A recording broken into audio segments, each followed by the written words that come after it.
It seems like you've probably spent like not thousands, maybe millions of hours reading I don't think I could be primary that old, sources. but Like, oh I my do. God.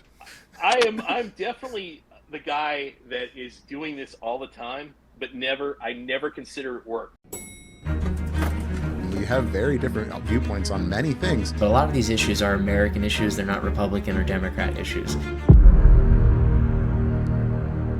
Today, we have the privilege of speaking with historian and best-selling author Patrick O'Donnell, whose latest work, The Unvanquished, unearths the untold stories of a group of covert operators called the Jessie Scouts and highlights some of the more irregular warfare that went on during the Civil War. So thanks so much for coming on with us today, Pat, and we're really looking forward to this discussion. Maybe you can give us just a brief introduction and tell us what led you to write a book like this one. Well, it's a pleasure to be with you tonight. Every book that I've written 13 now, has found me in one way or another, and this is not an exception. Uh, for The Unvanquished, I was driving around the Northern Virginia countryside, and I found a rusted old sign that said the Grapewood Farm Engagement.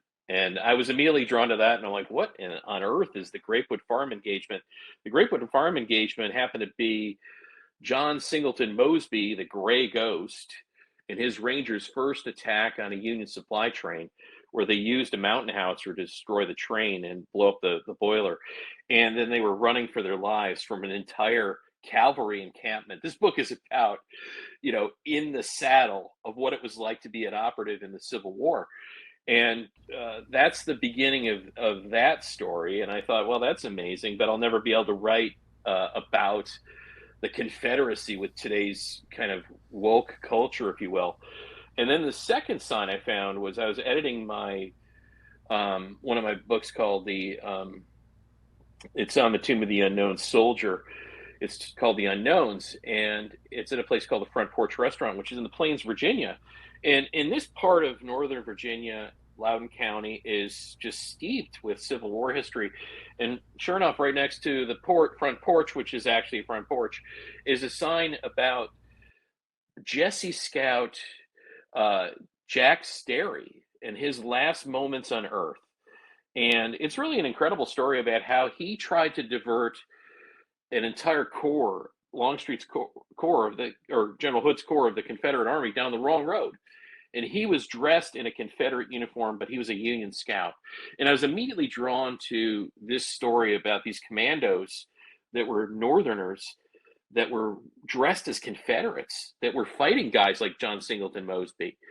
And this is an incredible story that I tell in The Unvanquished that gets into the story of the Jessie Scouts, which had never been told until I wrote The Unvanquished. And this is a story about 100 men that do the impossible. They dress as Confederates, and just like Jack Sterry, if you're captured, it's a death sentence in most cases, on almost every case.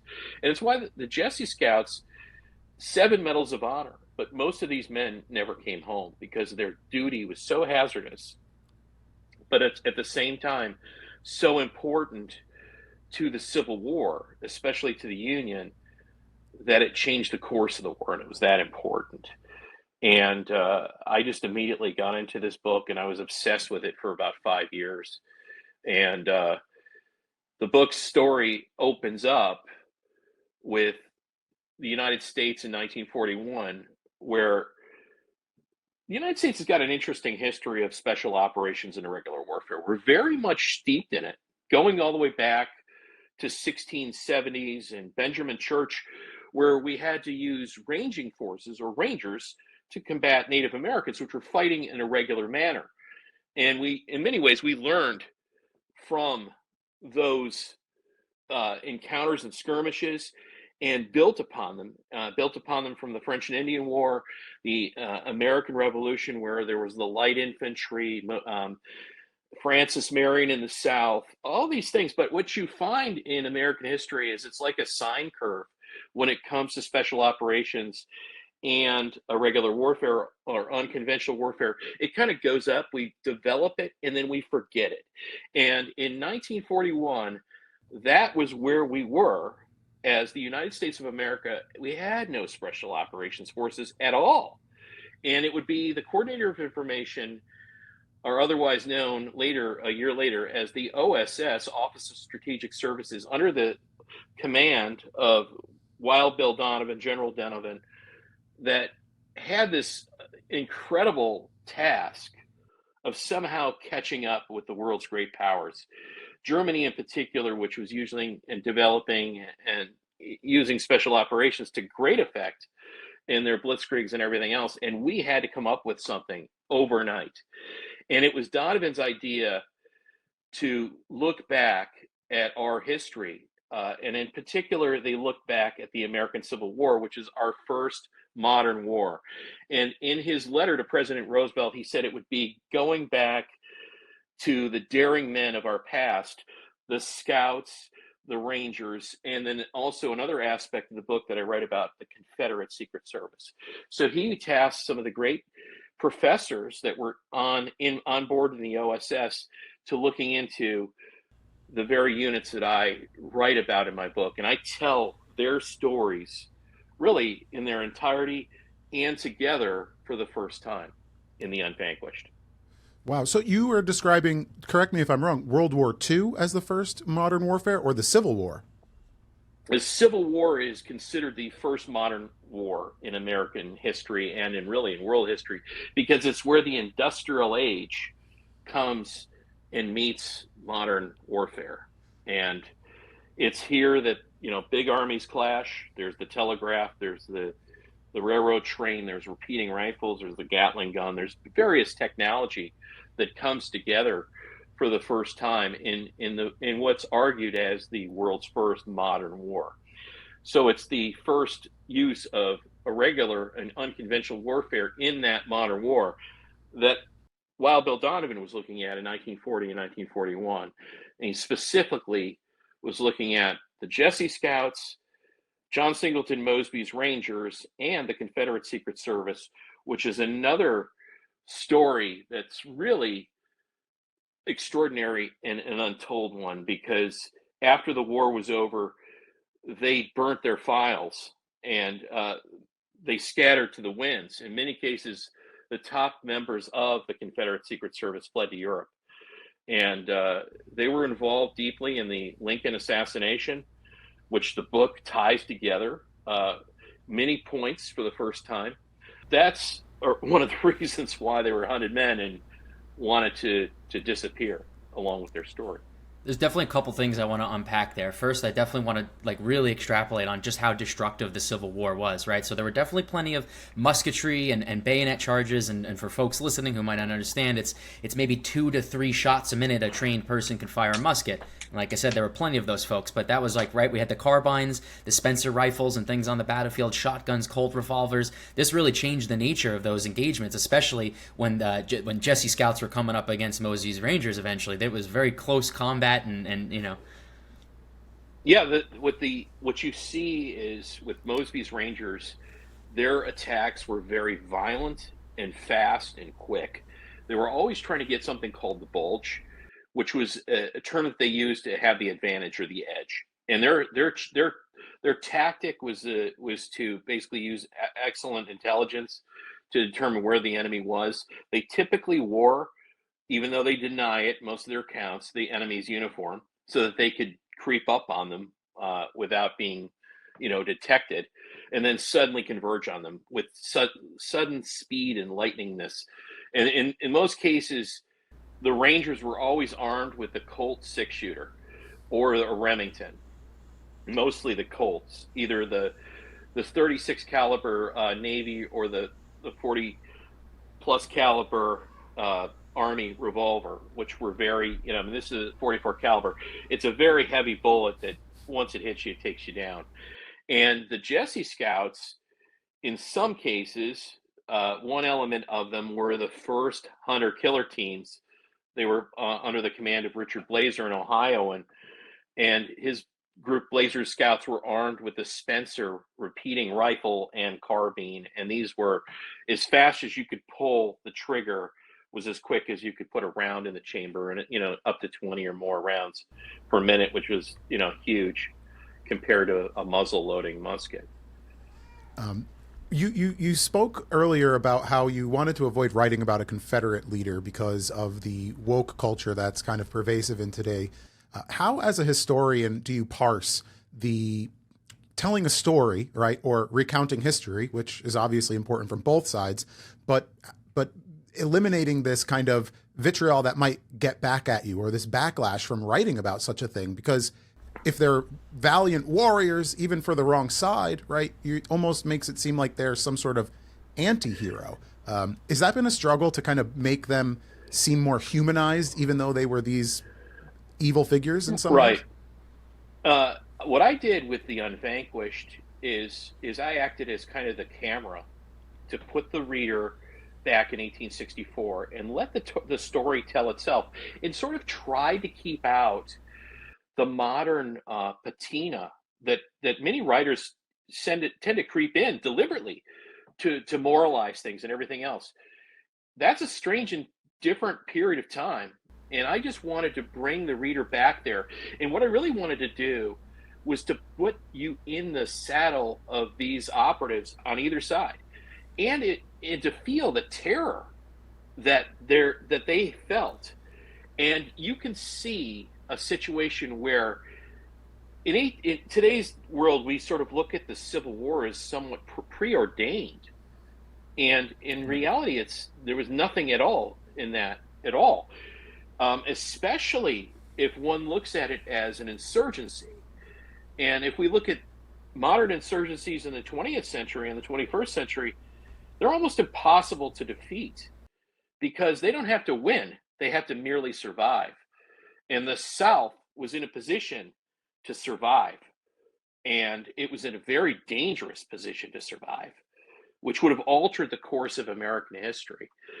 And this book brings out not only just blowing up supply trains and blowing up bridges, it's very modern with its approach from the Confederate Secret Service in election interference, for instance, press influence operations, the things that we almost, it feels like today, because what's old is new.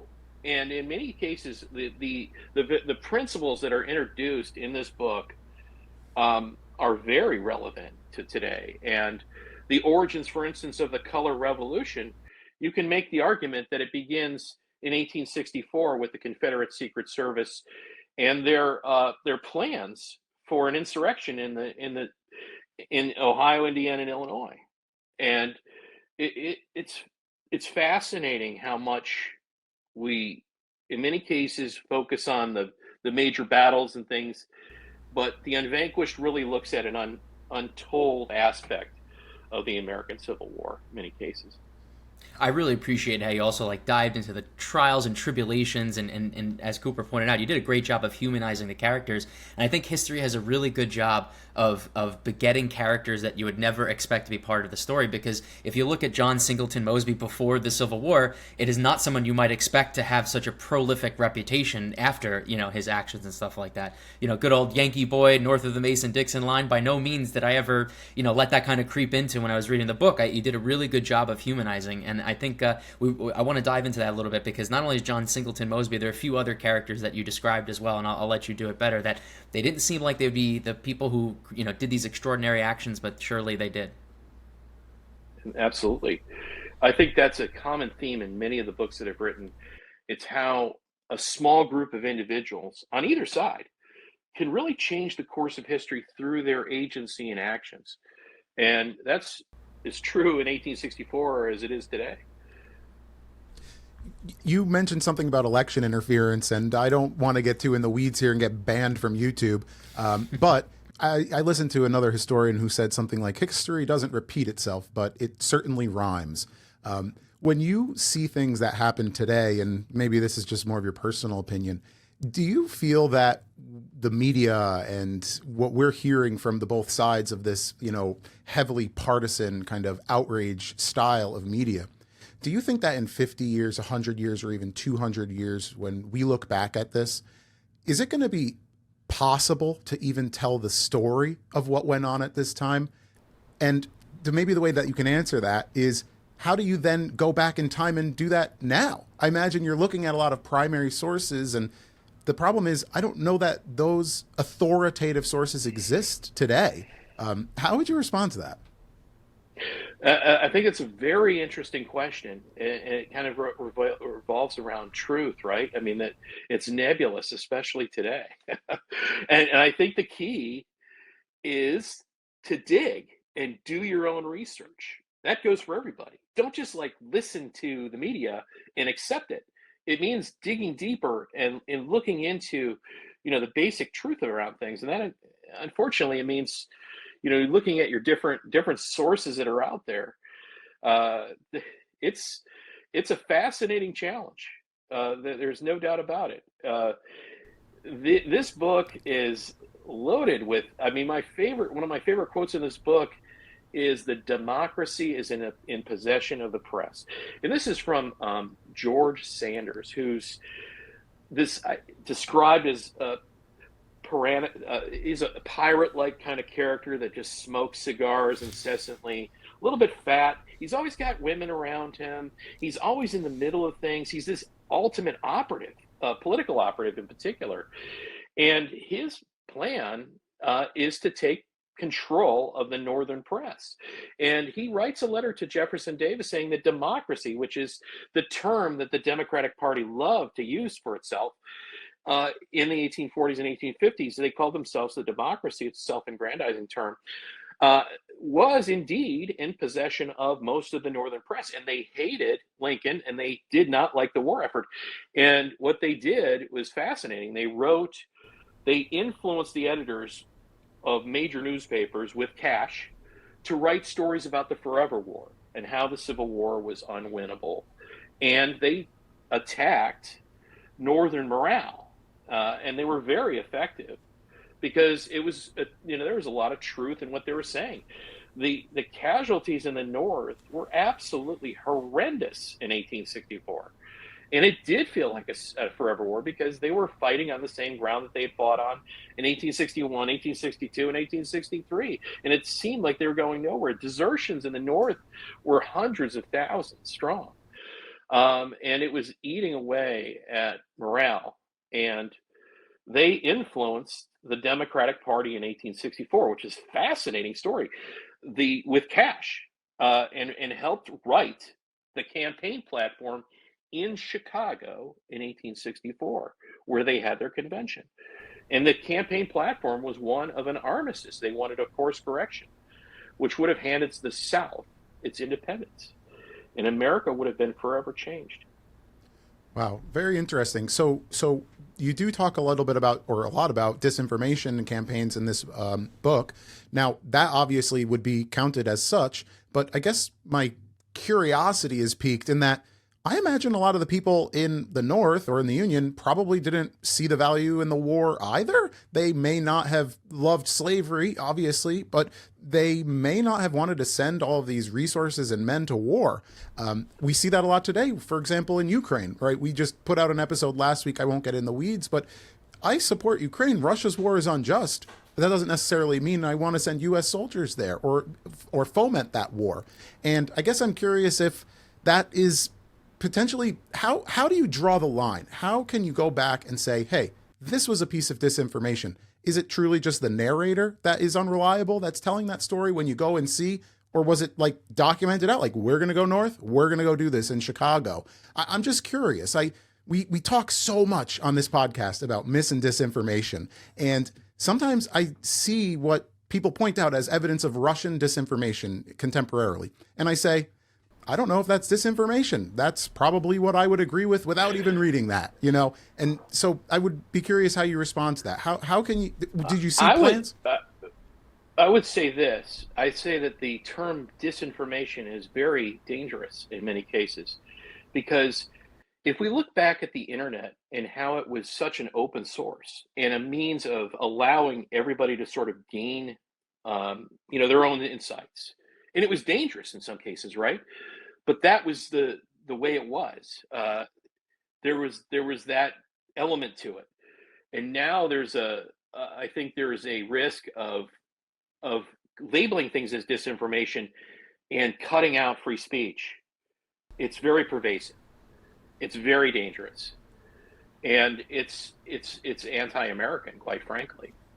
I think people, unfortunately, are going to just have to sort out the truth, and that's a difficult thing in some cases. But there shouldn't be government interference doing that for them. Yeah. So let's take it up a little higher note. I do want to talk about, I guess, the process of you also, like the travels that you did to collect all the information and dig up these primary sources. You know, I'd love to hear about your travels around the country to find them, or the South Country. Yeah, it's first of all, the one thing that I do with all of my books is I walk the ground that I write about, and it's kind of like a detective. You can't like do your job if you don't go to the crime scene, right? And that's what, as a historian, I do. I walked the ground for years of all of these little skirmishes in untold safe houses where, you know, you go into places and the woodwork there's woodwork becomes important because it's a hiding space for an operative on either side, and these things still exist. These mansions, these are artifacts from the time period. If you go to Loudoun County, much of it is still untouched. It's beautiful, but at the same time, it was a war-torn area that was there was deep violence there. But the book is a driving tour, kind of indirectly, because you can go to these places and visit this history. So one of my main things is to visit these places, go to the safe houses, go to the little trails these guys were on, go to their skirmish places. I collected just countless artifacts that were identified to men in the book directly, either a sword or a pistol or a uniform or parchment documents, etc. And then the archive deep dive was off the charts for this book. It was everywhere from, the New York Historical Society to the Ohio Historical Society, National Archives, you name it. It was all over the map. Then drilling down with deep genealogy on some of these individuals too, that their stories have never been told. Because they just disappeared after the war. And there were times when I was unsure if I was able to complete this book, because it was, compared to some of my other books, this book is like a stealth bomber compared to some of my books that are like biplanes in terms of complexity, in terms of the research deep dive. But I believe it's my finest book, and my editor believes that, and the reviews from the Wall Street Journal to Army, West Point professors, to you name it, have all been pretty much on the same page and glowing. But it's a book that I'm just immensely proud of, because it's a world in and of itself that you can sort of it takes you in, and it allows you to just experience what it was like to be in the saddle with these operatives. When Mike turned me on to your book, Washington's Immortals, which I read first, your bio on Amazon says that you have the ability to craft a nonfiction story that reads like fiction. And it is so true. It was like I was watching Band of Brothers as I was reading this. It just felt like I was there following these characters. And that was real history. Thank you very much for that. It's sort of the ultimate compliment for me. And it's what I objectively try to do is to put you there. Yeah. And I'm not preaching to you about the morals of the era. I just let everything sort of unfold. It's the good, the bad, the ugly. And in some cases it's appalling, but it's interesting at the same time, right? In most cases. So, I think fascinating page turner and all those other adjectives, I think, are really an understatement. I don't want to use magnum opus because that makes it seem like you've peaked and you're never going to do anything better than this. But, I have faith if you could produce a work like this, that you can put out even better works in the future. But it really is truly impressive. But as Cooper was saying, according to that review, it does really feel like an action movie the whole time. And that's why I just simply couldn't put it down.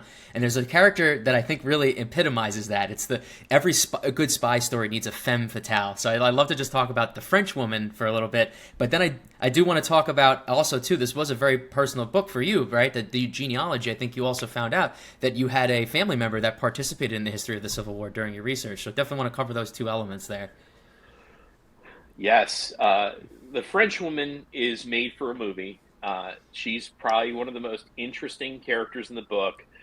She is a housewife of a infantryman from North Carolina, and he just disappears during the war, and she's tired of sitting around, and so she wants to be involved, and she volunteers her services to be an operative with the Confederate Secret Service. She happens to speak French, which is an asset because the Confederate Secret Service is this shadowy, opaque organization that's its head is Jefferson Davis.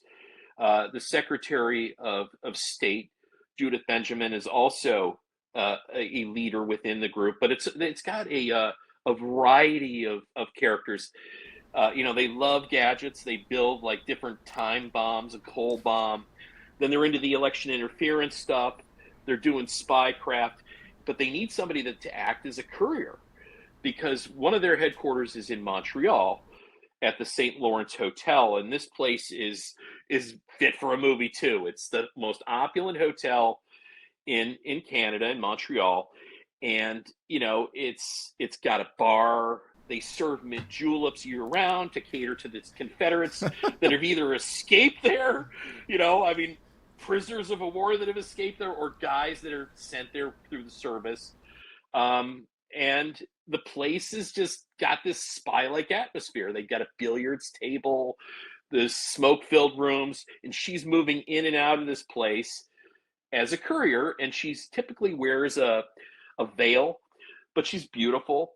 Has that ability to speak French, which is helpful in Canada, and moves in and out. And what's so amazing is there's a strong suspicion that she was the one that delivered the orders from Jefferson Davis to John Wilkes Booth for the execution of the president. Never has been confirmed, but there's strong suspicion. And then when they tried to find her, they put out a huge dragnet after the war. What's so interesting and cool, she just disappears from history and is gone. Just perfect capstone for the book, right? A character like that to finish off her legacy. But then also too, like you said, like I was saying before, during your research, you found out you had a family member that participated in the Civil War. Yeah, and a very important part of the conflict, actually, too. Exactly. I'm a Northerner. I'm an Ohioan. Didn't present that bias in the book, though. I just presented the story. But it turns out that my relative, two of them, the first one actually was one of the first casualties of the Civil War. He dies in camp from a disease in 1861. And then the other relative, Orrin Mills, is one of the great stories in the book is the South puts together a raid that is a special operations mission. It's more than a raid. It's an invasion of the North that almost takes out Washington, D.C. It's really, and it would have changed the war. Lincoln would have lost if Jubal Early's raid succeeded. It's 1861. It's July 9th, and they're desperate for bodies. One of the only groups in the city are these Ohio National Guard members from the 150th, who are 100 Days men. Orrin Mills was one of those 100 Days men, and he's thrust out along with the rest of his regiment to somehow staunch this massive juggernaut of Confederates that are descending on Washington, D.C., and he helps defend it. It's pretty incredible. I mean, and then he gets, there's no tents or anything, and he gets very sick from the experience, which he writes about in his pension application file.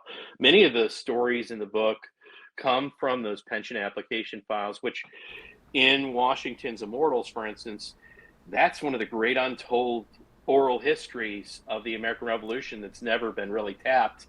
It's where these guys had to go down to the local judge and swear under oath what they saw and did. In some cases, it's very detailed.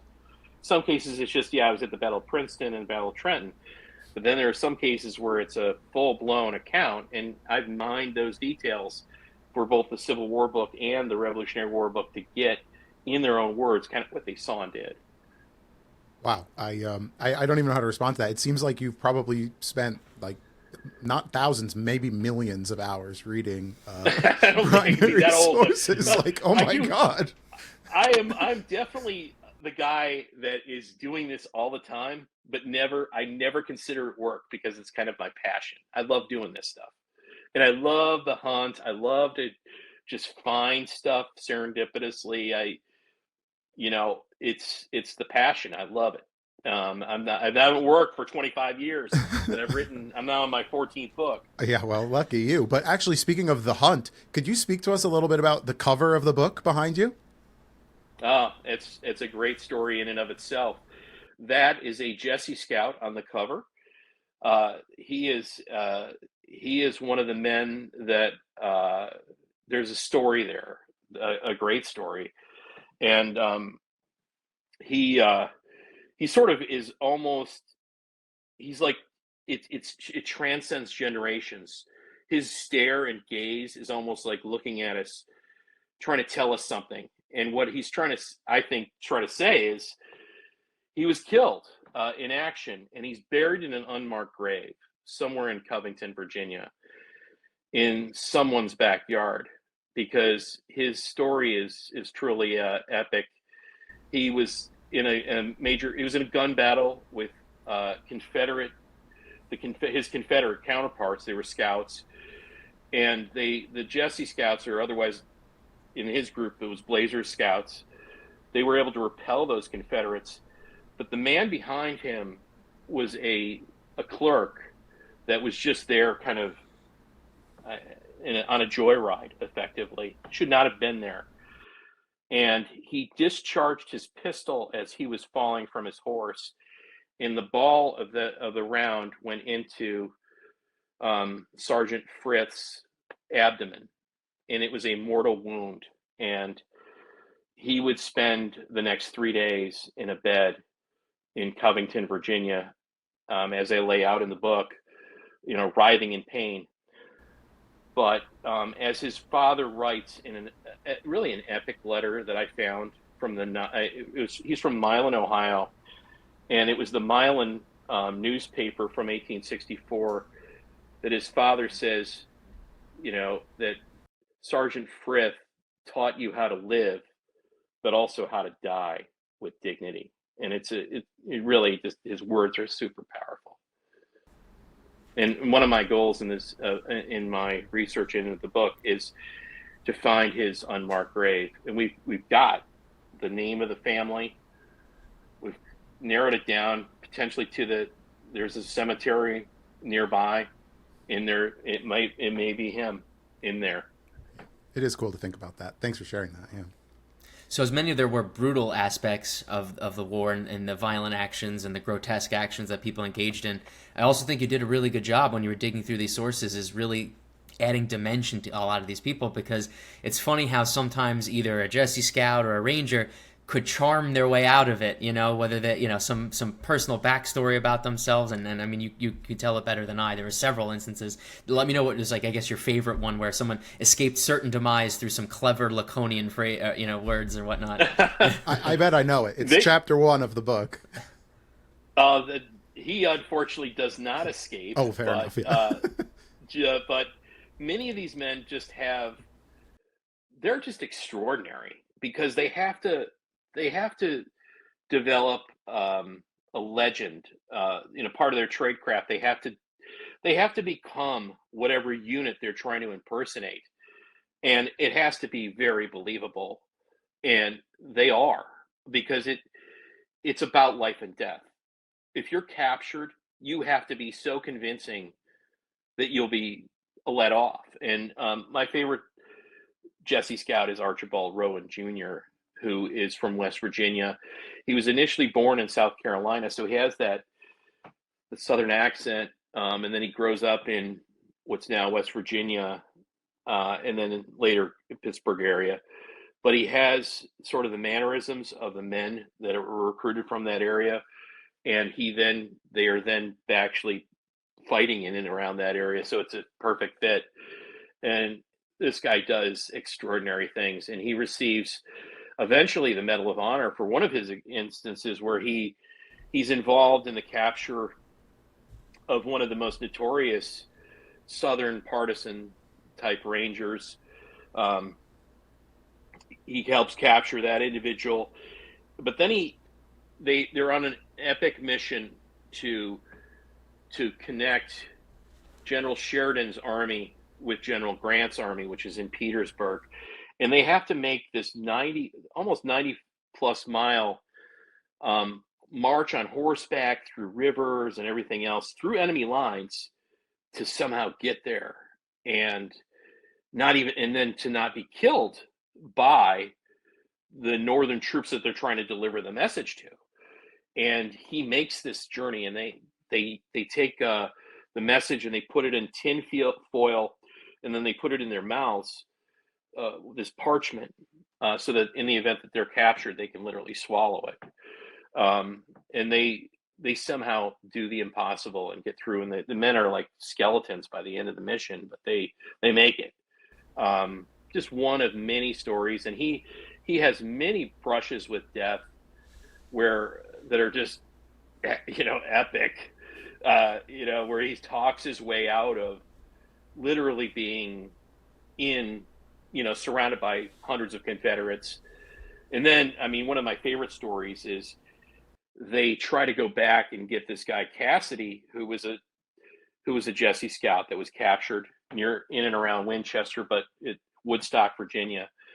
And they literally go through Southern lines with a white flag, and he accompanies the officer with the white flag. And they get there, they try to get Cassidy out, but somebody recognizes that he killed their brother. It was a wild story. Right. He's one of them, and he talks his way out of it, and he's like, it's so convincing. It's amazing, really, is what it is. And he literally shames the Confederate Southern commander at that moment. He's like, "Are you crazy?" It's just amazing. And then he gets away. Serious pair of cojones to be able to do that, right? To not only a commanding officer, but dress him down and try to do it so confidently. Yes, and he does it. It's just, he does it over and over. It's incredible. Yeah, well, that's a story of Union success. I guess the other one that I have here in my notes is the raid, Kilpatrick-Dahlgren raid, which was intended to be freeing prisoners, but I don't believe they made it out on that one. No, in fact, it's a very controversial raid.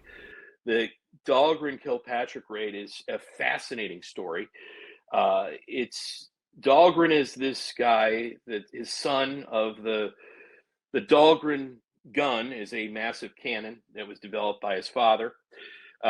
He is a cavalry officer, has a cavalry unit of cavalry, and these two men, Kilpatrick and Dahlgren, are part of a raid, one of the most daring of the war.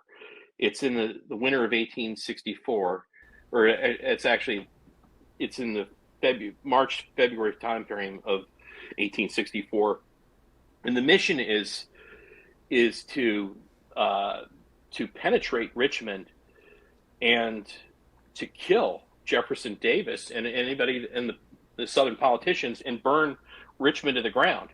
And he has orders in his leg that are written to that effect by the Secretary of War.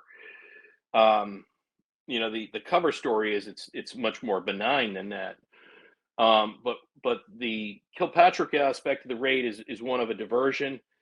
Well, Dahlgren and his men kind of come through the backside of Richmond, and they nearly do it.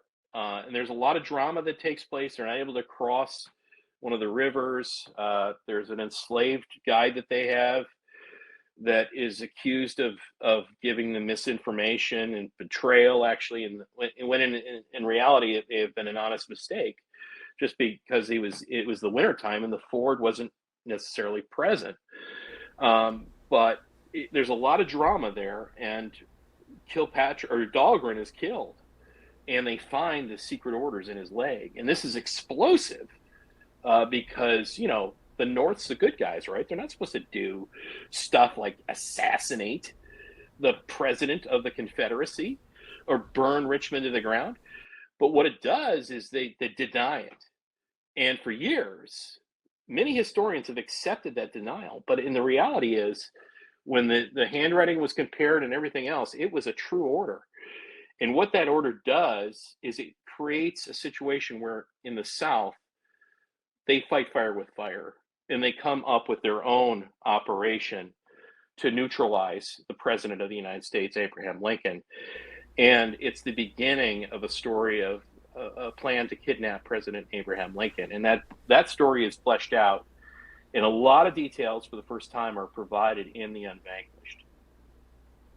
Yeah, so I definitely don't want to let this one get too far away from our conversation, but just to speak to the commitment of people going behind enemy lines here, another story that really tickled my fancy, it was your doppelgangers chapter, and I believe it was Gilmore's men, the Southerners dressed up as Union boys, stole some identities and actually voted for Lincoln to commit to the identity that they were assuming. I think that's just such a wild story. It's so awesome. Exactly. I mean, they go in and they actually impersonate Jessie Scouts, and they are Confederates impersonating the guys that are hunting them. And they tell everybody, yeah, I'm part of Blazer Scouts. The guys, and it's believable because they're wearing, Confederate uniforms with a little bit of Union stuff on, and it works. And then they do the ultimate thing, which is, by the way, it's the first time that mail-in ballots are used. Oh. And there's fraud. Oh, wow. A lot of it, which I covered in the book, too. But one of these stories is quite funny. These guys are Confederate soldiers that then, to do sort of the ultimate head fake, they vote for Lincoln. Right. It's just too crazy. And nobody's like, oh, hey, that makes sense. Yeah. Cool. Truth is stranger than fiction sometimes. You really just can't make this stuff up, yeah.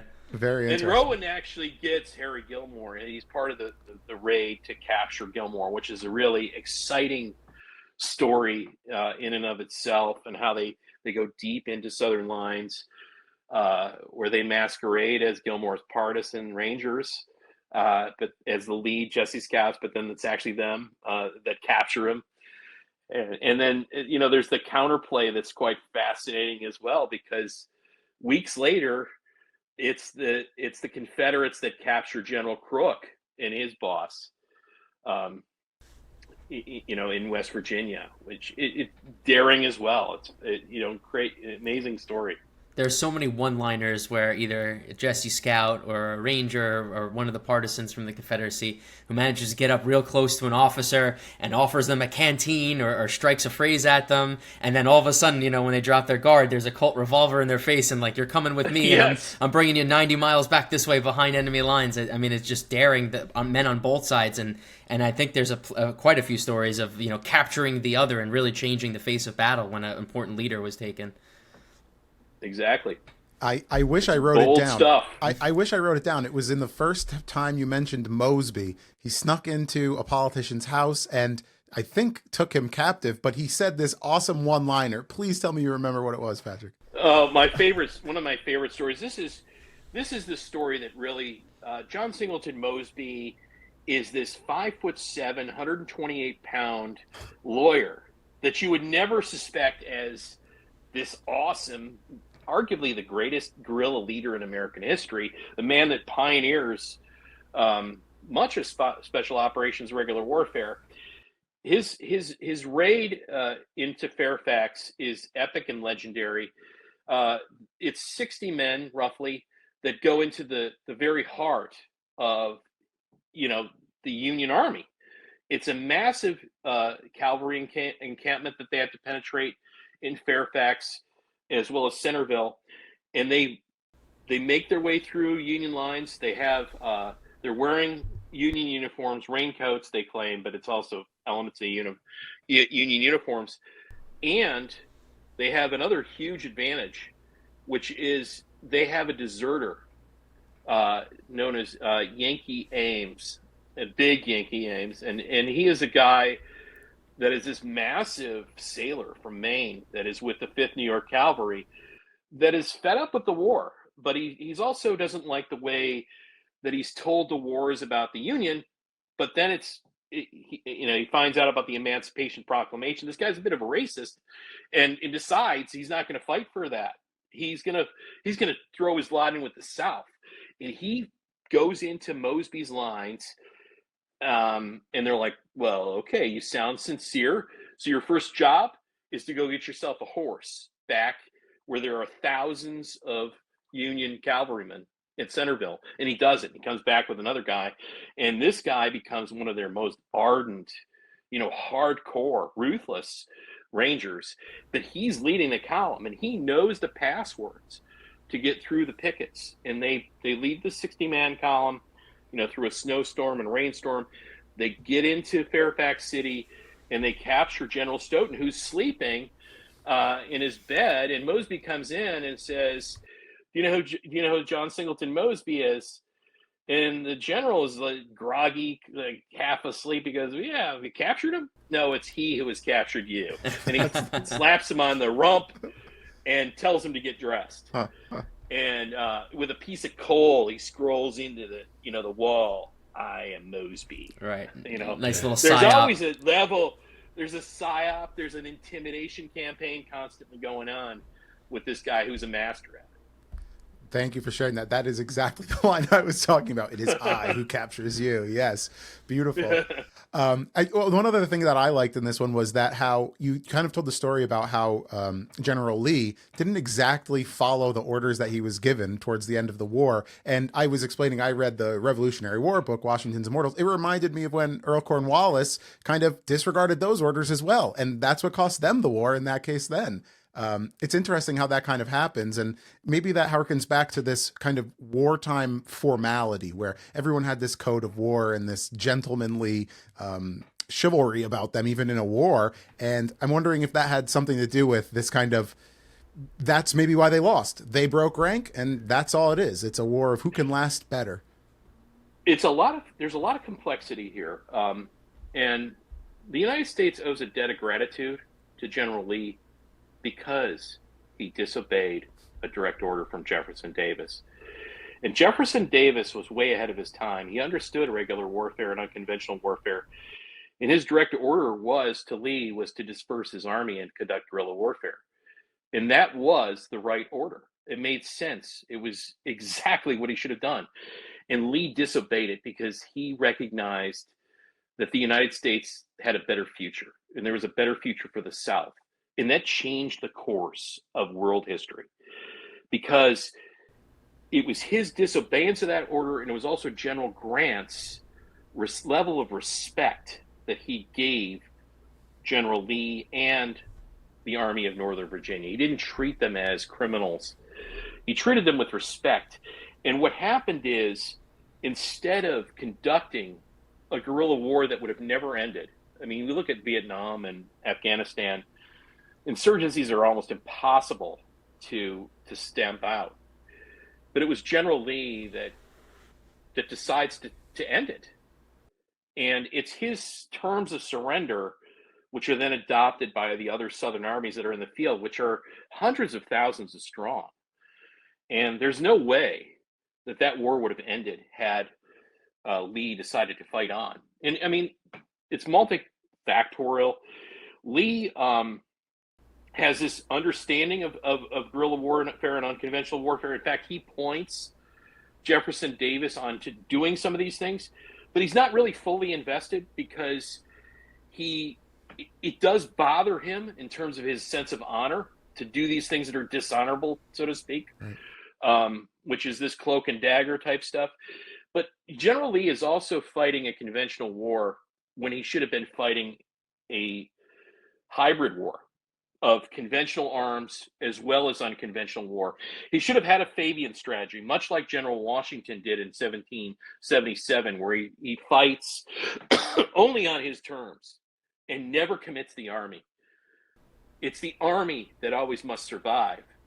And once that is destroyed, the war is pretty much over. But it's the capitulation of General Lee that will change the outlook of the entire war for the good. It'll allow the United States of America to become a great power that it was, and eventually, be able to bind the country back together. Because because occupying the South was next to impossible. We never had enough troops in the North to do it, just like the British. And if you look at 1865, only tiny portions of the South were actually occupied by Northern troops, and to have some sort of occupation army, there were never enough men, basically. Had the South fought a real insurgency. I think the culmination and the ending of the U.S. Civil War is perfectly juxtaposed to the ending of World War I, and it really just shows to you on what happens if you have retribution and vengeance built into your agreements versus where the U.S. Civil War, as you were saying, is Grant and Lee had a tremendous respect for each other. Julius Caesar, and I'm going to name drop some names from history here. Julius Caesar, Vercingetorix, he was a Gaulish warlord. He carried him around in chains in Rome as his prize, but that was not the case for Southerners. A whole episode could be dedicated on the Reconstruction, but there was amnesty and there was respect. They saw them as vigilant fighters defending a cause that they believed in, but again, it was never retribution. So I think that's a really important lesson here today, as a show that we try to push this mission of bipartisanship. Cooper's from the right, I'm from the left, but we're always trying to find common ground. And if it wasn't for Lee and Grant that day, like you said, the world history would be changed. The country really literally comes together at Appomattox. It's the beginning of it. Then again, the story of Reconstruction is a dark one, and it's one that really should. I'm going to write a book about that one of these days. Please do. It's a very tragic period. Yeah. Where a lot of things went wrong, deeply wrong, which creates a system that survives until the 1960s. So there's a lot of things going on there, but that's another book. By all means, we look forward to that when it hits the shelves. I have a question that just came into my mind. So I watched recently with my wife on Apple TV the series Manhunt, which is about John Wilkes Booth and finding him after assassinating Lincoln. And as we're talking today, I'm thinking, I don't remember in that show them talking about this Confederate conspiracy. It seemed to me like John Wilkes Booth was out for popularity and his own name, and he was a little bit wacky. Is that's settled science that it was Jefferson Davis who gave the order there, or is it still up in the air a little bit? No, we're never going to know. As I mentioned in the book, we're never going to know if Jefferson Davis gave that order with definitive proof, right? But there's a lot of evidence to that effect. And the main thing is, and I think I haven't really watched all of Manhunt, the series, but I read the book. And they don't bring in the Confederate Secret Service as much as they should. But the evidence is overwhelming, and it's undeniable, really. Because especially if you look at the evidence of the kidnapping plot. Right. And that is a plot that was completely funded and organized with hundreds of individuals and thousands of dollars behind it to kidnap the president. And I bring the receipts to the table with this book. And I let you kind of decide. And it's like, the other thing that's really interesting is, it's not just John Wilkes Booth. Right. A mission before that was to blow up the White House. It's yeah. Mosby's final mission. Yeah. With the Confederate Secret Service. And I brought the receipts to the table with that one, too. Yeah. They capture the guy that was in the torpedo works. It's all in the records. Now, what's so fascinating is, I'll have an article out next week on the myth of the lone gunman. It's not the case. There was a vast organization behind Booth, and whether or not the question is whether or not he decided to pull that trigger to make the kill, or if he was ordered to do that.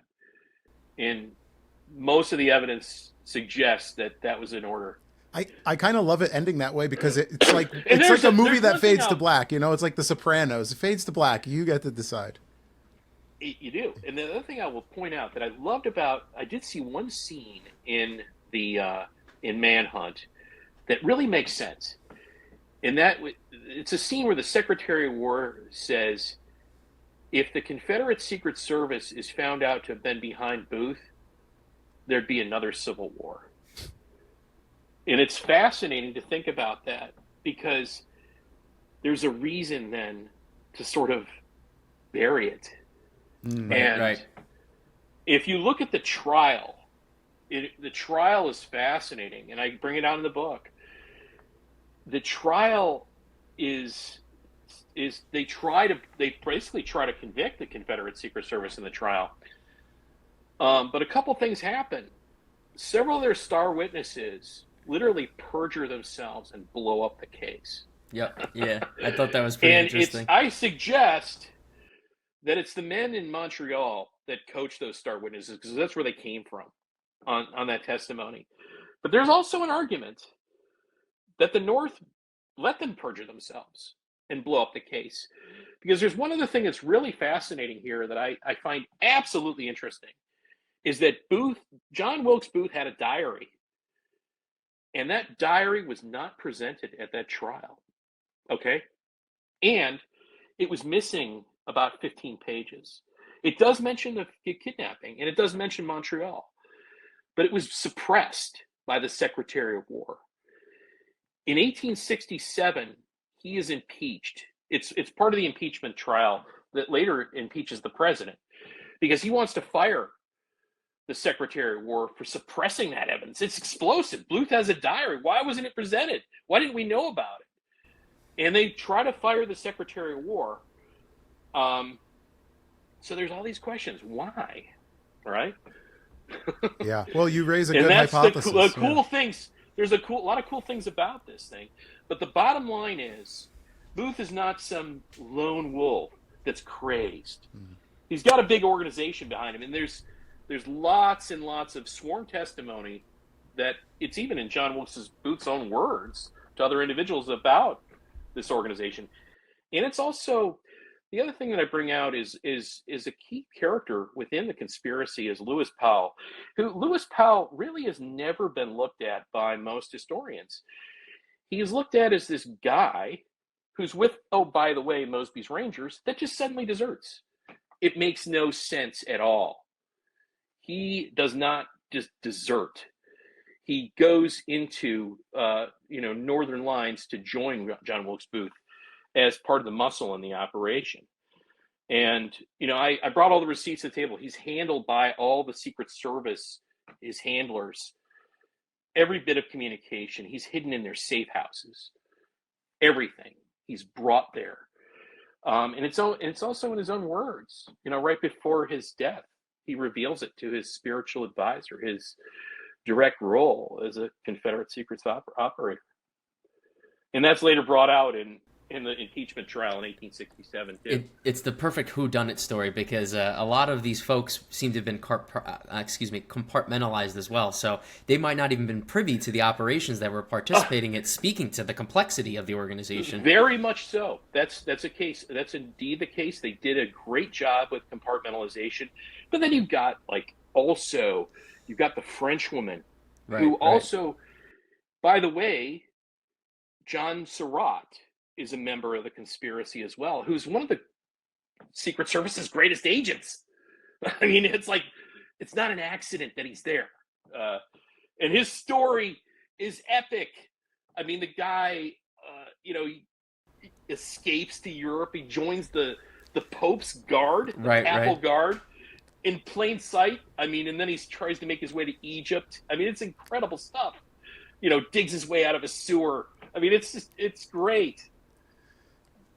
I honestly, the process of a person going from America to Europe to Egypt in that time period, it's really beyond me. And it actually leads me to one of my last questions here is things like Manhunt, or what comes to mind immediately is Hamilton, the musical. I want to call it pop history. I wonder if, as someone who probably couldn't be more of a legit historian than you, is there value to it? Is it a net good, or is it actually not necessarily good in your eyes for the general public to consume that? Because I don't know that we're getting all of the stories, or is just a little bit of the story better than none of the story, in your opinion? I don't think our history's under attack. I think we're in grave danger. I mean, the greatest part of the United States is our history. And, I think we need to learn it in all aspects. I mean, I'm not trying to ever sanitize history. My books are always, it's laid out there. It's always the primary sources. I let the people talk. I try to be as fair and balance on both sides, you know, and that's where I think we need, you know, I think it's absolutely really critical to get into all aspects of history, and that includes what the famous guys did, but also not so famous women or minorities or wherever that tell their own story too. We want to sort of take a holistic approach to gather that whole package, because I think the most important thing in school is history is also about story, and it's powerful stories that people can relate to, especially you know, people that are, you know, had to sacrifice, you know, tremendous things just to survive. Well, I couldn't be more grateful for your time here, Patrick. I certainly learned a lot. I look forward to finishing The Unvanquished, and I recommend the other book as well. You mentioned you have an article coming out next week. Well, for everyone who's watching this, that article is probably out by now, and it's definitely linked below if it is, as well as links to both of these awesome books, which Mike, you recommended to me at first, and now I'm out here recommending it to others. So Patrick, thank you again so much. This was really valuable, if nothing else, just to kind of understand what the process of writing a book like this looks like. So thank you very much. If there's anything else you wanted to add or where people can find you, please let us know. Sure. You can find me at Combat Historian on X. That's my main place, or my website, patrickkodonnell.com.